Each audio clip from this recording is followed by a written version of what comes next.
Hello friends, BPSC TRE 2.0 की cut off के ऊपर हम बात करने वाले हैं। देखिए, मेल और फीमेल की जो कट ऑफ है ना, वो जो है एक दूसरे को पक्का प्रभावित करेगी। इस बार 6 to 8 की अगर हम बात करें तो महिला और पुरुष दोनों का कट ऑफ होगा प्रभावित। जी हाँ, इसके पीछे का रीज़न अभी आपको वीडियो में पता चल जाएगा। देखिए, जैसा कि आप जानते ही हैं, फीमेल्स को 50% का आरक्षण दिया गया है, ठीक है, ओनली फीमेल्स को, और वो भी वहाँ की फीमेल्स को जो सिर्फ और सिर्फ बिहार से बिलोंग करती हैं। अदर स्टेट की फ़ीमेल्स को कोई भी रिलैक्सेशन नहीं है, और जो बिहार के मेल कैंडिडेट हैं उनको भी कोई आरक्षण नहीं है। अब देखिए फ्रेंड्स, अगर हम 6 to 8 की बात करें तो यहाँ पर टोटल आपकी सीटें कितनी हैं? 31,982। मैंने आपको प्रीवियस वीडियो में दिखाया भी था। तो इसमें से 50% लगभग फीमेल्स की सीटें हैं। आप मान सकते हैं 1500 प्लस यहाँ पर फीमेल्स की सीट्स हैं। अब देखिए, जो मेल कैंडिडेट है ना, वो फीमेल की सीट पर फाइट नहीं कर सकते हैं, ये चीज़ आपको क्लियर होना चाहिए। बट हाँ, जो फीमेल कैंडिडेट्स हैं वो मेल की सीट्स पर फाइट कर सकती हैं। तो फीमेल्स को तो पूरी तरीके से यहाँ बेनिफिट ही बेनिफिट है, आप देख पा रहे होंगे। बट जो अदर स्टेट के कैंडिडेट्स हैं उनको कोई आरक्षण नहीं दिया गया है। अब देखिए, जो हम अगर टोटल फॉर्म की बात करें फ्रेंड्स, तो टोटल फॉर्म आपके 2 लाख के आसपास अप्लाई हुए थे, ठीक है, जिसमें से 1 लाख के आसपास तो आपके बिहार के स्टूडेंट हैं, और जो बचे हुए 2 लाख के आसपास हैं वो अदर स्टेट के कैंडिडेट्स हैं। तो आप देख सकते हैं, बिहार की इस बीपीएससी टीआरई में बिहार के स्टूडेंट से ज़्यादा अदर स्टेट के स्टूडेंट्स ने अप्लाई किया हुआ है। और अदर स्टेट में भी पता है सबसे ज़्यादा कौन से स्टेट के स्टूडेंट्स हैं? अदर स्टेट में भी सबसे ज़्यादा यूपी के स्टूडेंट्स हैं जिन्होंने अप्लाई किया हुआ है, ठीक है। अब ऐसा भी नहीं है कि जितने फॉर्म अप्लाई हुए हैं उन सभी ने एग्ज़ाम दिया है, ये भी नहीं है। अगर हम ओवरऑल देखें तो 10% स्टूडेंट्स ऐसे हैं जिन्होंने एग्ज़ाम दिया ही नहीं है। रीज़न कई सारे हैं। फर्स्ट डे जैसे आपने देखा, फर्स्ट डे तो ओनली 70% स्टूडेंट ही वहाँ पर एग्ज़ाम दे पाए थे, 30% नहीं दे पाए थे। उसके पीछे का रीज़न यही था कि कुछ स्टूडेंट्स की ट्रेन लेट हो गई थी, कुछ स्टूडेंट्स अपने एग्जामिनेशन सेंटर पर थोड़ा लेट से पहुँचे तो उन्हें एंट्री नहीं दी गई।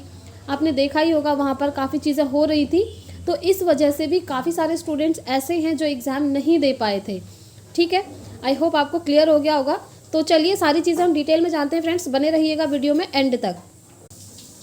देखिए, अगर हम कट ऑफ की बात करें तो ये तो बीपीएससी टीआरई 2.0 है फ्रेंड्स, बट जो टीआरई 1 आपका हुआ था ना, वहाँ पर अगर हम कट ऑफ की बात करें तो वहाँ पर मेल और फीमेल की कट ऑफ में लगभग 7 से 8 नंबर का अंतर था। कहने का मतलब है, अगर टीआरई 1 में क्या था कट ऑफ में, कि अगर मेल कैंडिडेट की कट ऑफ 70 गई है तो फीमेल की कट ऑफ इसमें से 7 मार्क्स लेस कर दीजिए, उतनी गई है, आप मान सकते हैं 63 गई होगी। इस तरीके से 6 से 7 या 7 से 8 नंबर का अंतर था मेल और फीमेल दोनों की कट ऑफ पर। अगर अभी भी इसी तरीके से रहता है तो फीमेल्स को काफ़ी बेनिफिट होने वाला है। देखते हैं आपकी कट ऑफ कितनी जाती है। अभी ऑफिशियल तो आई नहीं है, बट फिर भी जो एक्सपेक्टेड है, बहुत सारे रिसोर्सेज से मैंने पता करा है, वो मैं अभी आपको दिखाऊंगी सब्जेक्ट वाइज। 6 to 8 में सब्जेक्ट वाइज मैं आपको अभी कट ऑफ दिखाने वाली हूँ। साइंस मैथ्स का अलग कट ऑफ है, हिंदी का अलग कट ऑफ है, एसएसटी का अलग कट ऑफ गया है, और इंग्लिश का अलग जाएगा। तो सारे सब्जेक्ट्स हम अभी यहाँ पर 1 by 1 देखेंगे। उससे पहले आपको कुछ इन्फॉर्मेशन जाननी बहुत ज़्यादा ज़रूरी है। देखिए, जो आपकी सीट्स हैं, कट ऑफ है ना, वो डिपेंड करती है नंबर ऑफ सीट्स पर, यानी कि कितने पदों की संख्याएं हैं उस पर आपकी जो कट ऑफ है पूरी तरीके से डिपेंड करती है। दूसरा, इस चीज़ पर डिपेंड करती है कि कितने स्टूडेंट्स प्रेजेंट थे एग्ज़ाम देने के लिए, क्योंकि फॉर्म तो बहुत सारे भरे गए थे बट प्रेजेंट उसमें से काफ़ी कम स्टूडेंट्स थे, तो कितने प्रेजेंट थे उस पर भी डिपेंड करती है कट ऑफ। और नंबर ऑफ़ वैकेंसीज़ पर भी कट ऑफ जो है आपकी डिपेंड करती है, ठीक है। और कुछ सीटें तो आपकी वेस्ट भी जाने वाली हैं, जो आपकी टीआरई 3 में बाद में ऐड होकर के आएंगी। जो आपका नेक्स्ट टीआरई 3 आएगा ना, आप जानते ही हैं, अतुल प्रसाद जी ने पहले ही बोला है कि अब ये जो टीआरई है हर साल आपका कंडक्ट होगा और हर साल अगस्त में करवाया जाएगा। तो अगस्त 2024 में आपका बीपीएससी टीआरई 3 आएगा, वहाँ पर अभी की बची हुई सीटें आपकी ऐड हो जाएंगी। जैसे टीआरई 1 में बची हुई सीट्स अभी टीआरई 2 में ऐड करके आई थी, उसी तरीके से टीआरई 3 में टीआरई 2 की सीट्स जो है ऐड करके आएंगी। अब देखिए, ये सीट्स कहाँ से ऐड होंगी, ये कौन सी सीट्स होंगी, ये भी आप जान लीजिए। जैसा कि आप जानते ही हैं, अभी तो आपके एग्ज़ाम चल रहे हैं, ठीक है। अभी यहाँ पर क्या है कि काफ़ी सारे स्टूडेंट्स ऐसे हैं जिन्होंने 6 to 8 में भी अप्लाई किया है, 9 10 में भी अप्लाई करा है और 11 12 में भी अप्लाई करा है, और उन्होंने एग्ज़ाम भी सभी में दिए हैं। और अगर वो स्टूडेंट्स इन तीनों में सेलेक्ट हो जाते हैं तो क्या वो जॉइनिंग तीनों में लेंगे? जी नहीं, ये आप भी जानते ही हैं, जॉइनिंग सिर्फ वो एक में ही लेंगे। अब एक में वो जॉइनिंग लेंगे तो बची हुई 2 सीट्स यहाँ पर रह जाएंगी। फॉर एग्जांपल एक स्टूडेंट ऐसा है जिसका तीनों में सिलेक्शन हो गया, 6 to 8th में भी, 9 to 10th में भी और 11th to 12th में भी। तो यहाँ पर मोस्टली यही रहता है कि हायर क्लासेस में स्टूडेंट्स पढ़ाना चाहते हैं, तो वो स्टूडेंट्स 11 12th में क्या करेगा, जॉइनिंग ले लेगा। फिर जो 6 to 8 और 9 10th में बची हुई उसकी एक एक सीट है वो यहाँ पर बच जाएंगी, है ना। तो यही सीट्स आपकी TRE 3 में बाद में ऐड होकर के आएंगी, ठीक है। ये जानना आपके लिए ज़रूरी था, इसलिए मैंने आपको क्लियर कर दिया। अब हम बात करेंगे कट ऑफ के ऊपर। अब देखिए कट ऑफ भी आपकी कैसे बनेगी, आप जानते ही हैं आपका पेपर हुआ था 150 मार्क्स का, ठीक है, जिसमें से 30 मार्क्स का आपका लैंग्वेज पूछा था और 120 मार्क्स का आपका पूरा पेपर था। अभी जो 30 मार्क्स की लैंग्वेज थी फ्रेंड्स, ये जस्ट एक क्वालिफाइंग नेचर का एग्ज़ाम था। इसमें आपको 9 मार्क्स लाने थे ओनली और आप यहाँ पर क्वालिफाई हो जाएंगे। यहाँ पर आप 9 लाएँ चाहे 29 लाएँ, इससे कोई मतलब नहीं है, बस मिनिमम आपको 9 मार्क्स लाने हैं क्योंकि जस्ट एक क्वालिफाइंग नेचर का एग्ज़ाम है। तो फ्रेंड्स अगर आपके 30 में से मिनिमम 9 मार्क्स आते हैं तो ही आप मेरिट में काउंट होंगे, अदरवाइज़ आप मेरिट से बाहर हो गए। आपको कट ऑफ वाली वीडियोस देखने का कोई मतलब नहीं है, क्योंकि आप जानते ही हैं 9 मार्क्स आपको चाहिए क्वालिफाई करने के लिए। जब आप यहाँ पर क्वालिफाई करेंगे लैंग्वेज में, तब जा कर के आप सब्जेक्ट्स की मेरिट लिस्ट में जो है काउंट होंगे। और देखिए एक चीज़ और ध्यान रखिए, 150 मार्क्स का पेपर था, 30 मार्क्स का लैंग्वेज जो कि जस्ट क्वालिफाइंग नेचर का, और जो बचे 120 मार्क्स है ना, यहाँ से आपकी कट ऑफ बनेगी, ठीक है, 120 से। अब बहुत सारे स्टूडेंट समझ रहे हैं कि 150 से कट ऑफ जाएगी और उसके अकॉर्डिंग वो कट ऑफ लगा रहे हैं, तो ऐसा नहीं है। आपकी जो कट ऑफ बनेगी वो 120 मार्क्स से बनेगी, जो कि आपके सब्जेक्ट वाला था, ठीक है। ये 30 मार्क्स से आपकी कट ऑफ नहीं बनने वाली है। यहाँ पर किसी के 9 मार्क्स आए हैं तो भी एक ही बात है, किसी के 19 आए हैं तब भी वही बात है, किसी के 29 आए हैं तभी भी वही बात है। ये चीज़ आपको समझनी पड़ेगी। चलिए, आई होप आप लोग समझ गए होंगे। बट हाँ, अगर कभी कभी हो जाता है कि 2 स्टूडेंट्स के एक जैसे मार्क्स आ गए तो वहाँ पर जो है ये अफेक्ट करेगा लैंग्वेज के मार्क्स, क्योंकि वहाँ पर क्या होगा ना, अगर 2 स्टूडेंट्स के सेम मार्क्स आ गए तो टाई ब्रेकर का रूल वहाँ पर लगता है फ्रेंड्स। वहाँ पर क्या होगा, सबसे पहले देखा जाएगा कि उन दोनों स्टूडेंट्स के मार्क्स इक्वल हैं, फिर देखेंगे कि लैंग्वेज में ज़्यादा मार्क्स किसके हैं, वहाँ पर अफेक्ट करेगा लैंग्वेज वाला पोर्शन। यहाँ पर जिस स्टूडेंट के लैंग्वेज में ज़्यादा मार्क्स होंगे उसको जॉइनिंग दी जाएगी, जिसके कम होंगे उसका सिलेक्शन नहीं होगा। बट अगर लैंग्वेज में भी दोनों स्टूडेंट्स के इक्वल मार्क्स आ गए तब क्या होगा, उस कंडीशन में आपकी डेट ऑफ बर्थ देखी जाएगी, DOB देखा जाएगा, एंड देन अल्फ़ाबेटिकल नेम के अकॉर्डिंग आपका वहाँ पर सिलेक्शन हो जाएगा, ठीक है। तो ये चीज़ें जाननी ज़रूरी थी, इसलिए कट ऑफ से पहले मैंने आपको ये सारी चीज़ें क्लियर कर दी। तो चलिए अब हम बात कर लेते हैं एक बार, जब आप लोगों के कमेंट्स आए थे। एक कमेंट तो ये था कि क्वेश्चन में 2 गोले लग गए हैं तो क्या हमें नंबर मिलेगा या फिर नहीं मिलेगा। फॉर एग्जांपल एक क्वेश्चन है आपके सामने और आपके सामने 5 ऑप्शंस थे एक क्वेश्चन के, और किसी स्टूडेंट ने 2 गोले भर दिए, B और D भर दिया, तो इस कंडीशन में क्या होगा। ये क्वेश्चन आप में से एक स्टूडेंट का था। तो देखिए अगर आपसे ये गलती हुई है तो आपको उस क्वेश्चन में नंबर नहीं मिलेगा, 1 नंबर भी नहीं मिलेगा, क्योंकि पहले ही जब आपका एडमिट कार्ड आया था उसी में इंस्ट्रक्शन दिए हुए थे कि किसी भी क्वेश्चन के लिए आपको 2 गोले नहीं भरने हैं, सिर्फ 1 गोला भरना है।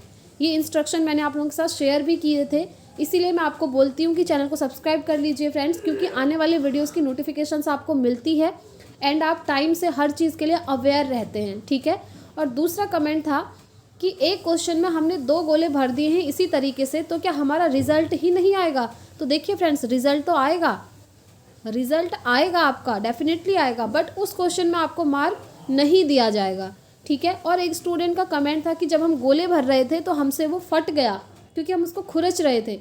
तो कोई प्रॉब्लम नहीं है, रिजल्ट फ्रेंड्स आपका आएगा, उस क्वेश्चन में आपको भी मार्क्स नहीं दिया जाएगा। आई होप आपको ये सारी चीज़ें क्लियर हो गई होंगी। तो चलिए अब मैं आपको कट ऑफ की लिस्ट दिखा देती हूँ 6 to 8 के लिए। चलिए कट ऑफ की लिस्ट देखने से पहले यहाँ पर एक बार आप देख लीजिए, ये 6 to 8 के लिए है। टोटल पद हैं आपके 31,982।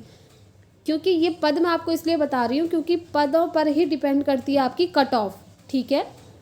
इतने पद हैं टोटल यहाँ पर, और हर सब्जेक्ट में अलग अलग पोस्ट है, मैथ्स एंड साइंस में अलग है, सामाजिक विज्ञान में अलग है, हिंदी में अलग है, इंग्लिश में अलग है, संस्कृत में अलग है, उर्दू में अलग है, ठीक है। और यहाँ पर भी मेल कैंडिडेट्स की शीट्स अलग हैं और फीमेल की अलग हैं। अगर हम देखें मेल कैंडिडेट्स की टोटल शीट्स हैं 16,140 और फीमेल की हैं 15,842। अगर आप इन्हें ऐड कर देते हैं तो आपका निकल के आता है टोटल 31,982 पद। और ऐसे ही यहाँ पर 9-10 का भी दिया हुआ है। 9-10 में टोटल शीट्स हैं आपकी कितनी, 18,877, ठीक है, इतने पद हैं। तो चलिए अब हम एक बार फटाफट से कट ऑफ देख लेते हैं। तो देखिए फ्रेंड्स, ये आपकी मैथ साइंस की कट ऑफ है, ठीक है। साइंस यहाँ पर लिखा हुआ है सब्जेक्ट, बट आप जानते ही हैं साइंस और मैथ्स जो है एक साथ इंक्लूड होकर के आया था। साइंस में जो है मैथ्स के क्वेश्चन भी आपके रहे थे। तो साइंस वालों की जो कट ऑफ है वो कितनी जाने वाली है, देखिए मेल कैंडिडेट्स की अलग जाएगी, फीमेल्स की अलग जाएगी। जैसा कि मैंने आपको पहले ही बताया, जो TRE 1 हुआ था वहाँ पर काफ़ी डिफरेंस देखने को मिला था मेल फीमेल की कट ऑफ पर, तो उसी के बेसिस पर ये कट ऑफ भी आपको देखने को मिलेगी। तो सबसे पहले हम जनरल कैटेगरी की अगर बात करें तो जनरल मेल कैंडिडेट की कट ऑफ जाएगी मैथ साइंस में 68 से 72। देखिए सबसे कम कट ऑफ साइंस में ही जाने वाली है। एक बार मैं आपको कट ऑफ का असेंडिंग ऑर्डर बता देती हूँ। सबसे कम कट ऑफ जाएगी फ्रेंड्स आपकी सबसे ज़्यादा कट ऑफ जाएगी आपकी हिंदी में, उसके बाद थोड़ा ज़्यादा कट ऑफ जाएगी, नहीं सॉरी सबसे ज़्यादा कट ऑफ आपकी हिंदी में जाएगी, थोड़ा कम कट ऑफ आपकी इंग्लिश में जाएगी, उसके बाद थोड़ा और कम कट ऑफ आपकी SST में जाएगी, और उसके बाद सबसे कम कट ऑफ आपकी साइंस एंड मैथ्स में जाएगी। साइंस मैथ्स में सबसे कम कट ऑफ इसलिए जाएगी फ्रेंड्स क्योंकि इसका क्वेश्चन पेपर काफ़ी हाई लेवल का आया था, इसीलिए स्टूडेंट्स जो है मैथ्स को पूरा सॉल्व नहीं कर पाए, क्योंकि मैथ्स आपका कैलकुलेटिव बेस्ड काफ़ी पूछा गया था, तो स्टूडेंट्स के क्वेश्चन भी वहाँ पर छूटे हुए हैं। इसीलिए ये पेपर जो है काफ़ी अच्छा नहीं हुआ स्टूडेंट्स का। मैंने पोल डाला था, पोल के माध्यम से भी पता चली हैं चीज़ें। तो साइंस मैथ्स की कट ऑफ सबसे कम जाने वाली है, थोड़ा सा हाई जाएगी SST की, इंग्लिश की थोड़ा हाई जाएगी और हिंदी की सबसे हाई जाएगी। हिंदी की सबसे हाई कट ऑफ जाने का मतलब सिर्फ ये है कि हिंदी का जो क्वेश्चन पेपर था थोड़ा सा ईजी था अदर सब्जेक्ट्स के क्वेश्चन पेपर के कंपैरिजन में, ठीक है। तो चलिए देख लेते हैं साइंस की cut off. General category male candidate की जाएगी 68 से 72, फीमेल्स की जाएगी 65 से 66 के बीच में। OBC की बात करें तो OBC मेल कैंडिडेट की जाएगी 64 से 65 के बीच में और फीमेल की 62 से 64 के बीच में। EWS मेल कैंडिडेट्स की 62 से 63 जाएगी और यही फीमेल की जाएगी 60 से 61। BC कैटेगरी की बात करें तो मेल की जाएगी 58 से 60 एंड फीमेल की 58 से 59। EBC में हम देख लेते हैं तो मेल फीमेल दोनों की ही 55 से 56 जाने के चांसेस है। SC कैटेगरी की मेल की 53 से 54 जाएगी एंड फीमेल की 47 से 50 के बीच जाएगी। लास्ट आपकी ST कैटेगरी आती है, यहाँ पर मेल कैंडिडेट की 54 से 56 आपको देखने को मिलेगी और फीमेल की 49 से 51 देखने को मिलेगी। अब हम देख लेते हैं SST सब्जेक्ट का 6 to 8 में। SST में आपकी कट ऑफ क्या रहने वाली है, तो SST जनरल कैटेगरी की हम बात करें तो 74 से 75, फीमेल की 70 से 71। OBC में आपकी मेल कैंडिडेट्स की जाएगी 68 से 70 एंड फीमेल की 63 से 64। EWS मेल की 65 से 67 एंड फीमेल की 64 से 65। BC की बात करें तो मेल की जाएगी 63 से 64 एंड फीमेल की 61 से 62। EBC देख लेते हैं 61 से 63 एंड फीमेल की 58 से 60। SC कैटेगरी 60 to 62 मेल की एंड 56 से 59 फीमेल की। लास्ट आपकी ST कैटेगरी आती है। ST कैटेगरी में मेल कैंडिडेट की 62 से 63 के चांसेस हैं और फीमेल की 59 से 60 के चांसेस हैं। नेक्स्ट आता है आपका हिंदी। हिंदी में देखिए जनरल कैटेगरी मेल कैंडिडेट की जाने के चांसेस हैं 75 से 80 एंड फीमेल के 70 से 71। सबसे हाई कट ऑफ फ्रेंड्स इसी में आपको देखने को मिलेगी, क्योंकि हिंदी का पेपर इजी था और बहुत सारे स्टूडेंट्स के कमेंट्स ये थे कि हिंदी का पेपर हमारा काफ़ी अच्छा हुआ है। तो पेपर सभी का अच्छा हुआ है, मीन्स कट ऑफ आपकी हाई जाएगी। नेक्स्ट देख लेते हैं OBC category general male candidate की 68 से 70 एंड जनरल फीमेल की जाएगी 64 से 65। EWS मेल कैंडिडेट की 65 से 66 एंड EWS फीमेल की 63 से 64। BC की जाएगी मेल की 63 से 64 एंड फीमेल की 62 से 63। EBC मेल 61 से 62 एंड फीमेल 57 से 58। SC का देखिए 58 से 61 एंड SC फीमेल का 56 से 57, ST मेल 53 से 54 एंड ST फीमेल 51 से 53। तो ये रहेगा आपका हिंदी सब्जेक्ट का कट ऑफ। नेक्स्ट हम देख लेते हैं इंग्लिश सब्जेक्ट का। तो इंग्लिश में आपकी कट ऑफ क्या रहने वाली है, मेल और फीमेल। तो जनरल कैटेगरी मेल की रहेगी 65 से 72 एंड जनरल फीमेल की 55 से 65। ओबीसी की हम बात करें तो ओबीसी मेल की रहेगी 60 से 68 एंड फीमेल की रहेगी 55 से 60। ईडब्ल्यूएस मेल की रहेगी 62 से 70 एंड फीमेल की 54 से 60। ईबीसी 60 से 65 एंड ईबीसी फीमेल 53 से 58। एससी मेल में देखेंगे 55 से 60 एंड एससी फीमेल में 40 से 52। एसटी आती है लास्ट कैटेगरी, मेल की रहेगी 54 से 61 एंड फीमेल की रहेगी 40 से 50। तो इस तरीके से आपने सारे सब्जेक्ट्स देख लिए। इन सारे सब्जेक्ट्स में आपकी कट ऑफ लगभग इतनी ही रहेगी।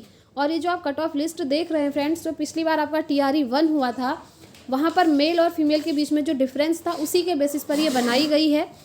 तो इस वीडियो में इतना ही रखते हैं। अगर आपकी कोई और क्वेरी है तो आप मुझसे कमेंट बॉक्स में पूछ लीजिएगा। एंड यस, कुछ स्टूडेंट्स के ये कमेंट्स थे कि सब्जेक्ट कॉम्बिनेशन में हमने गलती कर दी है, क्योंकि आप जानते ही हैं अतुल प्रसाद जी ने बाद में एक नोटिस फिर से निकाला था सब्जेक्ट कॉम्बिनेशन को लेकर के। 2 दिन का आपको टाइम दिया था और उस बीच में क्या हुआ कि बहुत सारे स्टूडेंट्स ऐसे थे उन्हें पता ही नहीं था कि ये नोटिस भी आपका निकला हुआ है और हमें करेक्शन करना है। तो इस वजह से सब्जेक्ट कॉम्बिनेशन में बहुत सारे स्टूडेंट्स की प्रॉब्लम हो गई है। तो इससे रिलेटेड मैं नेक्स्ट वीडियो लेकर आऊँगी जहाँ पर आपको सब्जेक्ट कॉम्बिनेशन से रिलेटेड सारी चीज़ें क्लियर कर दूँगी। और अगर आपकी OMR में कोई गलती हुई है तो वो चीज़ें भी मैं आपको बता दूँगी कि किस तरीके से वो सही होगा या फिर नहीं होगा। तो इस वीडियो में इतना ही रखते हैं फ्रेंड्स, मिलते हैं नेक्स्ट वीडियो में। Thanks for watching.